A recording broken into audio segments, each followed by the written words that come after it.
में रिएक्शंस भी आएंगे आपके कस्टमर्स के, प्रोस्पेक्ट्स के, तो फिर आप उस हिसाब से उस सिचुएशन में अपने आप को पाएंगे जहां पे आपको लगेगा कि अब क्या करना है।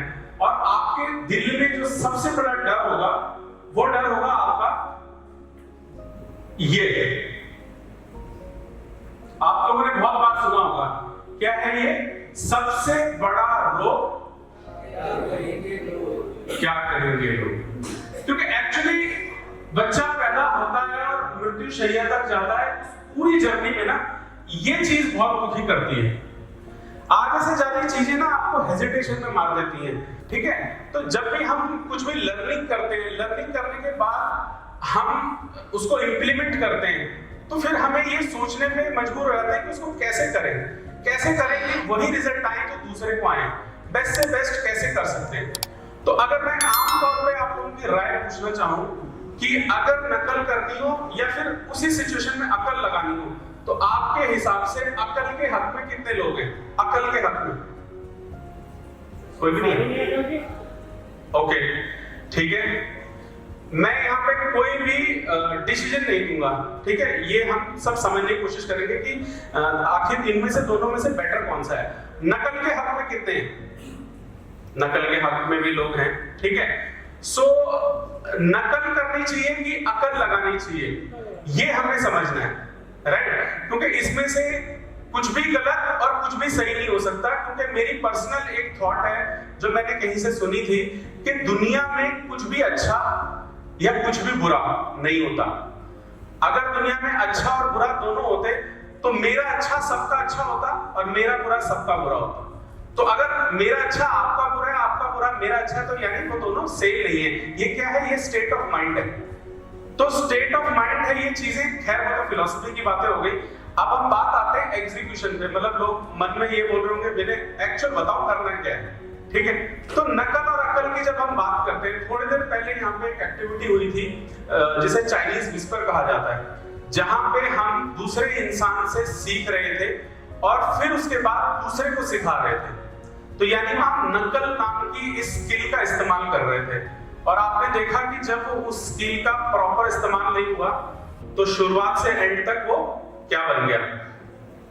हुआ ऐसा, राइट। तो यानी उस नजरिए से देखा जाए तो नकल भी जरूरी है, करेक्ट। और अगर अकल भाई साहब की बात करें तो अकलमंद तो बहुत सारे हैं। तो अगर अकलमंद इतने सारे हैं और पढ़े लिखे लोग जितने भी हैं, चाहे आप बड़े से बड़े सीएस की बात करें, लॉयर्स की बात करें, आर्किटेक्ट्स की बात करें, डॉक्टर्स की बात करें, ये बिलियनियर क्यों नहीं है? तो उस सेंस से देखा जाए तो ये भी प्रॉब्लम में लगता है।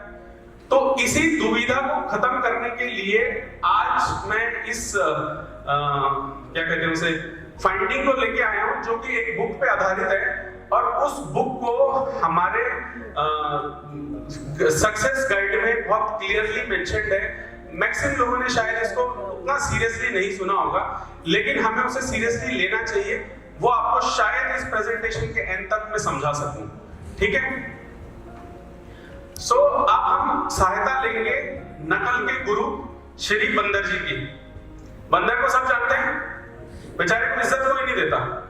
क्यों? ये हमें क्या सिखाता है? इसकी एक ही क्वालिटी हमें पता है, वो है नकलची होना, करेक्ट। और हम बोलते हैं यार बंदर नहीं बना। अगर मैं किसी को प्यार से बोलते यार बड़ा प्यारा बंदर है, बुरा मान जाएगा। मैं बोलूं यार शेर है, शेर, उसका सीना चौड़ा हो जाएगा। तो इसे इतनी इज्जत मिली नहीं है, लेकिन आज मैं इसे इज्जत दिलवाने की कोशिश करूंगा, ठीक है। तो ये जिस बुक के बारे में हम बात कर रहे हैं, ये बर्क हजिस ने लिखी है। इस बुक का नाम है कॉपीकैट मार्केटिंग 101। और ये बुक के बारे में आप सब जानते हैं। वही मेरी पहले वाली बात, जानते हम सब है, करते कितना है, क्यों नहीं कर पाते, वो क्लैरिटी लाने की हमें यहाँ पे कोशिश करनी है। तो इस बुक्स का मैं रेफरेंस लूंगा आज और इसके बेसिस पे अपनी बात करूंगा। तो ये बुक हमें सबसे पहले ये कहती है कि if you don't like your results, change your approach, right. कि अगर आपको अपने रिजल्ट्स पसंद नहीं है तो आप अपने काम करने का सलीका बदलिए, तरीका बदलिए, काम बदलिए, खुद को बदलिए, कुछ भी बदलिए, लेकिन बदलिए, करेक्ट। तभी अगर देखिए, अगर मैं इस दरवाजे से घुसूंगा और रिजल्ट वही निकलेगी, क्योंकि अगर मैं उस दरवाजे से घुसूंगा तो इसी हॉल में पहुंचूंगा। तो अगर मुझे इस हॉल में नहीं आना तो मुझे दरवाजा बदलना होगा, करेक्ट? तो ये स्टोरी आपको यही बताती है कि जीवन में अगर आप अपनी कमाई बढ़ाना चाहते हैं और आप एक मैनेजर हैं और रोज जाके मैनेजर के रूम में बैठेंगे तो आपको मैनेजर की सैलरी मिलेगी। तो इसीलिए नेटवर्क मार्केटिंग में बहुत शान से बात कही जाती है कि अगर आप जीवन में वो पाना चाहते हैं जो आपने आज तक नहीं पाया, तो आपको वो करना पड़ेगा जो आपने आज तक नहीं किया। अगर आप वही करते रहे जो आज तक करते आए तो आपको वही मिलेगा जो आज तक मिलता आया है। बात बड़ी सिंपल है, बहुत सिंपल बात है, यही हमें समझनी है। ठीक है, तो अगर हम चाहते हैं कि हमारे नतीजे बदले तो हमारे दरवाजे भी बदलने जरूरी हैं। अगर मैं एक सैलरी लेता हूं जो 10 लाख रुपए सालाना है और मैं उससे खुश नहीं हूं, सवाल है कि मैं उससे खुश नहीं हूं। अगर मैं खुश हूं तो सवाल खत्म हो गया। जैसे रोहित सर ने कहा कि अगर इन 10 चीजों में से जो हम पाना चाहते हैं अगर वो हमारे पास ऑलरेडी किसी भी सोर्स से है, बहुत अच्छी बात है, फिर कैंगन करो नहीं करो कोई फर्क नहीं पड़ता। लेकिन अगर वो नहीं है तो उन्हें कैंगन में ढूंढने की हम कोशिश करते हैं। तो कैंगन के अंदर तो कैपेबिलिटी है कि कैंगन दे सकता है, पर क्या हम उसे निकाल सकते हैं? कैंगन तो एक समंदर है, उसमें से हम कितना लोटा पानी निकालेंगे ये हमारे हाथ में। तो यहां पर हमें अपनी अप्रोच बदलने की सबसे पहले जरूरत है। ठीक है, ये बात मैं समझा पाया आप लोगों को?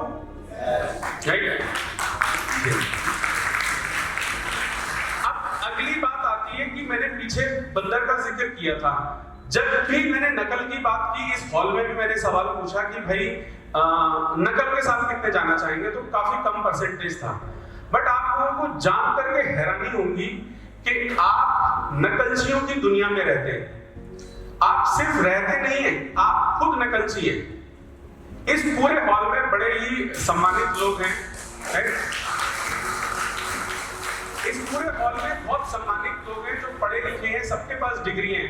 कोई मुझे इंग्लिश का 27वां अल्फाबेट बता सकता है? कोई बता सकता है? क्यों? है ही नहीं। क्या हो नहीं सकता? हो सकता है, लेकिन हमने जरूरत ही नहीं समझी। मेरे पापा ने मुझे बताया, उनके पापा ने उनको बताया, उनके पापा ने उनको बताया, उनके पापा ने उनको बताया, और हम उसी के साथ चलते आए। तो वो हम क्या करते हैं, एजुकेशन सिस्टम हमारा ठीक है, गरीबों को दे, वो भी अच्छी बात है। लेकिन उसने क्या किया, एक अमीरी के खिलाफ, पैसे के खिलाफ एक नफरत या फिर एक अभाव का फीलिंग क्रिएट कर दी, जिसके वजह एक है पैसा, दूसरा है समय। क्योंकि अगर आपके पास सर ने वो चार्ट दिखाया था, 4 ब्लॉकर वाला चार्ट दिखाया था, तो उसमें अगर आपके पास बहुत पैसा है और समय नहीं है तो आप रिच तो हो लेकिन वेल्दी नहीं हो, राइट? तो सपना जो होना चाहिए वो वेल्दी होने का होना चाहिए। तो वेल्थ क्रिएशन में हमें कब हम अपने आप को वेल्दी मानेंगे, जब हमारे पास पैसा होगा, जब हमारे पास समय भी होगा। ठीक है, तो उसी को मैं एक सच्ची दौलत मानूंगा, क्योंकि मेरे पास दोनों चीजें हैं। क्योंकि आगे वाली जर्नी में आपको ये समझ में आएगा कि किसी के पास ये है, किसी के पास ये नहीं है, किसी के पास दोनों ही नहीं है। तो दोनों कैसे हो उसको हम समझने की कोशिश करेंगे। अगर मैं एक लाइन में आंसर देना चाहूं तो रेजिडेंशियल इनकम ही वो जरिया है जिससे आप वेल्दी बन सकते हैं। यानी आपके पास टाइम भी होगा, पैसा भी होगा। यानी जब आप काम कर रहे हैं, जब आप काम नहीं कर रहे हैं, जब आप छुट्टियों पे हैं, चाहे कैसे भी हैं, पैसा आपके लिए काम कर रहा है। वॉरेन बफेट जो दुनिया के अमीर आदमियों में शुमार हैं, उनका ये मानना है कि अगर आप सो रहे हैं और आपका पैसा बन रहा है तो यानी आप अपने लिए बहुत बेहतरीन फ्यूचर को निर्माण कर रहे हैं। ठीक है, भी समय नहीं निकाल पाते। यहाँ पे बहुत सारे प्रोफेशनल बैठे हैं, अगर मेरी बात से डिसएग्री करते हैं तो बता सकते हैं, क्योंकि मैंने देखा है कि उनके पास समय की कमी है।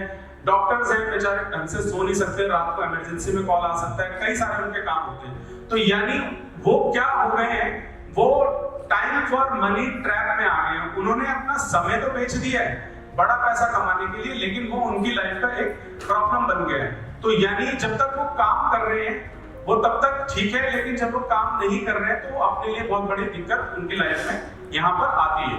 ठीक है, तो ये लोग भी प्रॉपरली अमीर नहीं है। अब हम बात करते हैं लीनियर ग्रोथ की, trading your time for money. तो इसको हम एक एग्जांपल के जरिए समझते हैं कि जैसे हमारा एक एग्जांपल है जॉन, ये $10 पर आवर कमाता है, 6 दिन वीकली काम करता है, $600 ये वीकली कमाता है और सालाना देखें तो 30,000 की ये इनकम जनरेट करता है। तो लेकिन अगर ये अपनी पूरी जिंदगी ऐसा ही करता रहा तो इसका अंत वही होने वाला है कि इसको अपनी फैमिली के लिए टाइम नहीं होगा, ट्रैवल के लिए टाइम नहीं होगा, क्योंकि अपने इसके पास जो भी समय था इसने पूरा बेच दिया, वो भी इसको पर्याप्त नहीं पड़ा। ठीक है, और जब उसने अंततः अपने आप को देखा तो उसकी वही स्थिति आ गई कि उसके पास बचा कुछ नहीं। तो this is selling your time. तो अगर आप देखेंगे कि हमने अक्सर एक बात सुनी है कि क्या कहते हैं उसे, time is money, right? Time is money हमने सुना जरूर है, लेकिन हमने उल्टा किया, हमने मनी पाने के लिए टाइम बेच दिया, जबकि हमें पाना क्या था? मनी। हमें दोनों चीजें चाहिए थी, तो हमने अपना टाइम वहां पे पैसे की खातिर बेच दिया। तो जो अमीर है उसने क्या किया, उसको हम आगे देखते हैं। ठीक है, सो अब हमारे पास एक दूसरा एग्जांपल है सेकंड कैटेगरी का, मार्क एक थोड़ा सा बेटर एम्प्लॉय है, $1.5 लाख सालाना कमाता है, लेकिन मार्क के साथ पास थोड़ा बहुत पैसा जरूर है लेकिन समय नहीं है। लेकिन मार्क भी पैसा तब तक कमाएगा जब तक मार्क हेल्दी है। अगर एक डॉक्टर हेल्दी है, एक सीए हेल्दी है, या कोई और बड़ा प्रोफेशनल हेल्दी है, वो तब तक पैसा कमाएगा जब तक कि वो खुद काम कर रहा है, क्योंकि उसने टाइम बेच के पैसा कमाया है। पिछले स्लाइड में जॉन जो था, जॉन थोड़ा सस्ते में काम कर रहा था, लेकिन मार्क थोड़ा बेटर काम कर रहा है, लेकिन अंततः उसको भी प्रॉब्लम आती है जब वो खुद हेल्दी नहीं होता, तो यानी उसका पैसा आना रुक जाता है। लेकिन अब बात करते हैं कि उसी कंपनी में, जिस कंपनी में मार्क और जॉन काम करते हैं, उस कंपनी की जो सीईओ है, वो सीईओ जो है $3.7 मिलियन पर ईयर कमाती है। क्यों कमा पाती है? क्योंकि उसको मालूम है कि उसको लेवरेज करना है। लेवरेज कर रही है वो टाइम को, अपने सारे के सारे एम्प्लॉइज का। तो वो खुद 100% काम ना करके अपने हर एम्प्लॉय का 1% लेवरेज अपने लिए इस्तेमाल कर रही है, इसीलिए वो बड़ी दौलत बना पा रही है। तो यानी जॉन और मार्क कहां मिस कर रहे हैं? वो लीनियर एफर्ट पे काम कर रहे हैं, यानी अकेले काम कर रहे हैं, जबकि उसकी मालकिन लेवरेज इनकम पे काम कर रही है। तो एक चीज तो हमें पता चल गई कि लेवरेज वो तरीका है जिससे हम मोटा पैसा बना सकते हैं। ठीक है, तो अब हम बात करते हैं लेवरेज की। ठीक है, चलिए यहां तक पहुंच गए, लीनियर से लेवरेज समझ में आ गया कि लेवरेज से पैसा आएगा। अब लेवरेज के बारे में मैं आपको एक कहानी सुनाता हूं। कोका कोला कंपनी का नाम सुना है? एक बार जोरदार तालियां हो जाए जरा, जो सो गए वो भी जानते हैं, और मैं भी सोऊंगा। कोका कोला कंपनी का नाम सुना हमने। 1888 के आसपास कोका कोला वैसे नहीं मिलती थी जैसे आज मिला करती है। कोका कोला के फाउंटेन हुआ करते थे सारी दुकानों में, लोग वहां जाते थे, 5 सेंट देते थे और कोका कोला पीते थे। इस तरीके से कोका कोला बेची जाती थी। तो उस समय पे जो उनके मालिक थे, वो उसको $2300 में उन्होंने कोका कोला खरीदी और उसको आराम से बेच रहे थे। ठीक है, तो आप खुद ही अंदाजा लगाइए कि कस्टमर खुद अपने घर से उठा, वहां गया, कोका कोला पी, घर आया, तो कितना रेवेन्यू जनरेट होता रहा होगा? बहुत लिमिटेड, करेक्ट? तो लेकिन कुछ समय के बाद उनके एक मित्र ने उनको एक बड़ा प्यारा सजेशन दिया कि एक काम करो, आप कोका कोला को बॉटल कर दो। बॉटल यानी आप बजाय कोई आके उसे पिए, अब वो अपनी स्वेच्छा से, वो बॉटल अवेलेबल है, वो जहां चाहे उसे पी सकता है। तो इस छोटे से सजेशन ने कोका कोला की जिंदगी बदल दी, और कोका कोला उसके बाद घर घर, रेस्टोरेंट हर जगह पे मौजूद होने लगा, और कोका कोला की सेल कहां से कहां पहुंच गई जो हम सब जानते हैं। तो इसमें हमने क्या देखा कि कोका कोला के मालिक ने लेवरेज किया इस अपॉर्चुनिटी को और इतना बड़ा पैसा बनाया। ठीक है, तो कोका कोला की ये सक्सेस तो हमें समझ में आ गई। इसी लेवरेज कंसेप्ट को आगे बढ़ाते हुए फ्रेंचाइज मॉडल में कन्वर्ट किया गया, क्योंकि कोका कोला का वो मालिक हर दुकान में तो जा नहीं सकता था, हर शहर में तो जा नहीं सकता था, हर गांव में नहीं जा सकता था, तो उसने एक फ्रेंचाइज मॉडल बनाया। और दुनिया भर में, इंडिया में, अमेरिका में 60% जो प्रोडक्ट बिकता है वो फ्रेंचाइज मॉडल पे बिकता है। तो यानी फॉर्मूला पता चल गया, फ्रेंचाइजी लो और पैसा कमाओ। लेवरेज का वो तरीका है, आसान है, लेकिन हर आसान चीज में एक दिक्कत है, क्योंकि कंफ्यूजन तो सब जगह है। फ्रेंचाइज मॉडल तो पता चल गया, लेकिन फ्रेंचाइज मॉडल अपने आप में एक बड़ी इन्वेस्टमेंट मांगता है। करेक्ट? अब पैसे के लिए पैसा चाहिए, तो आगे ना बात फिर पैसे पे आ गई कि अगर हमारे पास इतना बड़ा पैसा है, बहुत अच्छी बात है कि देखो अब डोमिनोज है, डोमिनोज तो पॉपुलर है ही है, आपको डोमिनोज की फ्रेंचाइजी लेनी है कल से, तो ह्यूज इन्वेस्टमेंट मांगता है फ्रेंचाइजी मॉडल आपका। तो फ्रेंचाइजी मॉडल के बारे में हम समझ गए कि हाँ, ये लेवरेज करने के लिए इस्तेमाल किया जा सकता है।